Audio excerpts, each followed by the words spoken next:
A veces queremos seguir a Jesús, pero sin cargar con ninguna cruz. Y ahí es donde esta lectura nos confronta de verdad. Hoy vamos a leer el Evangelio de Mateo, capítulo 16, versículo 21 al 28. Es una lectura que nos invita a mirar el seguimiento de Cristo con más profundidad. Muchas veces queremos una fe que nos dé paz, consuelo, respuestas, pero que nos cuesta aceptar que también implica renuncia, entrega, confianza, cuando el camino se vuelve difícil. Esta palabra nos ayuda a preguntarnos si estamos buscando a un Jesús que nos confirme nuestros planes o si estamos dispuestos a caminar con Él incluso cuando nos pide cambiar la manera en que pensamos, decidimos y vivimos. Y antes de comenzar, preguntémonos, ¿quiero seguir a Cristo de verdad o solo cuando no me cuesta? Y la lectura dice, Jesús anuncia su pasión.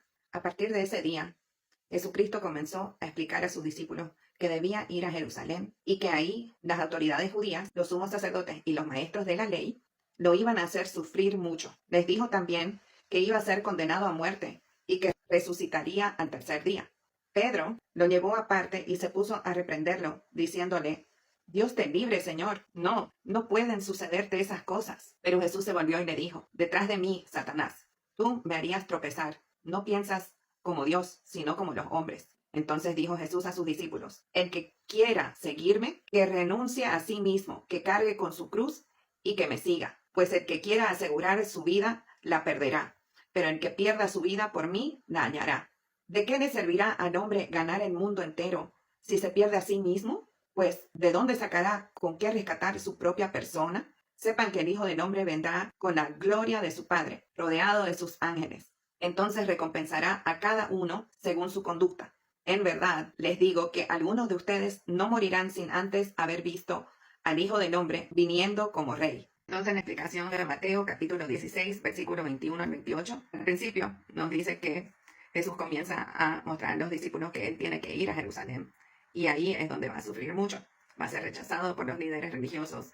Le van a quitar su vida. Sin embargo, que va a resucitar al tercer día. Cuando Jesús les explica en un momento en que ya tenían aprendido quién es Él, aún así los discípulos no terminan de entender el misterio del sufrimiento y su resurrección.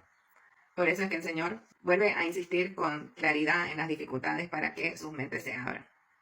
Y Pedro lo separa y no se pone a escuchar realmente. Se acerca a Jesús por su lado, comienza a reprenderlo, diciendo que no quería ver que eso le pase, o sea, no quiere verlo sufrir como todos. Pensamos que no queremos ver sufrir a nuestros seres queridos, a nadie, no deberíamos.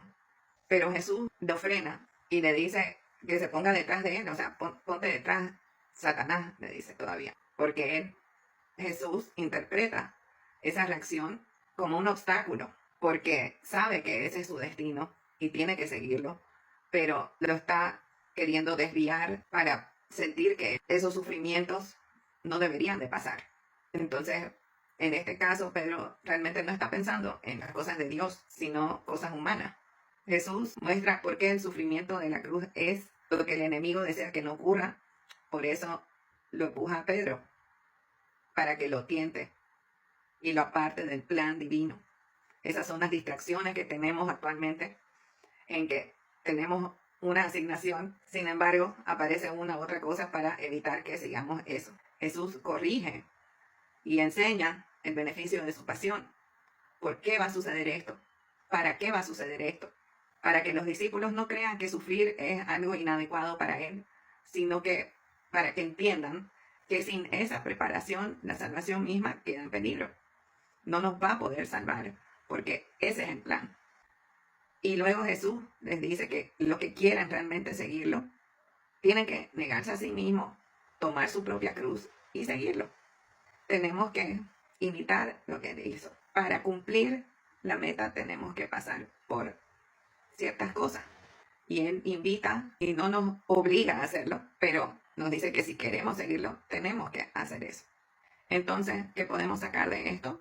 Que Jesús enseña que quien quiera salvar su vida la perderá y quien pierda su vida por su causa la encontrará. Entonces Jesús no está exagerando para destruir, está mostrando que el mandamiento es misericordioso. En realidad se trata de no arruinar el alma por miedo, porque ganar el mundo sin la vida verdadera no sirve. Porque Jesús no termina en solo dolor. Dice que Él vendrá con sus ángeles en la gloria del Padre. y entonces recompensará a cada uno según sus obras. Va a llegar al final de vuelta. Y dice, en verdad les digo que algunos de los que están aquí no probarán la muerte antes de ver al Hijo del Hombre viniendo en su reino.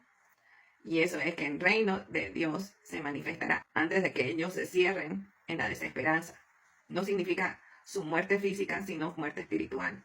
Y Jesús muestra que seguirlo no es evitar toda dificultad con un pensamiento humano, sino decirle si incluso cuando toca la cruz, porque la vida verdadera no se conserva por miedo, sino siguiéndolo. Entonces, esta lectura nos recuerda que seguir a Jesús no es solamente admirarlo, sino que es caminar detrás de él. La cruz no siempre significa sufrimiento extremo.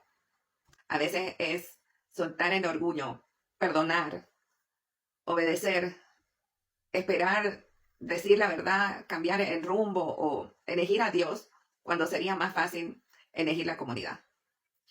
Que el Señor nos dé un corazón valiente para seguirlo no solo en los momentos bonitos de la fe, sino que también cuando amar, confiar y obedecer nos cuesta. Espero les haya parecido interesante. Que Dios los bendiga y nos vemos en el siguiente capítulo.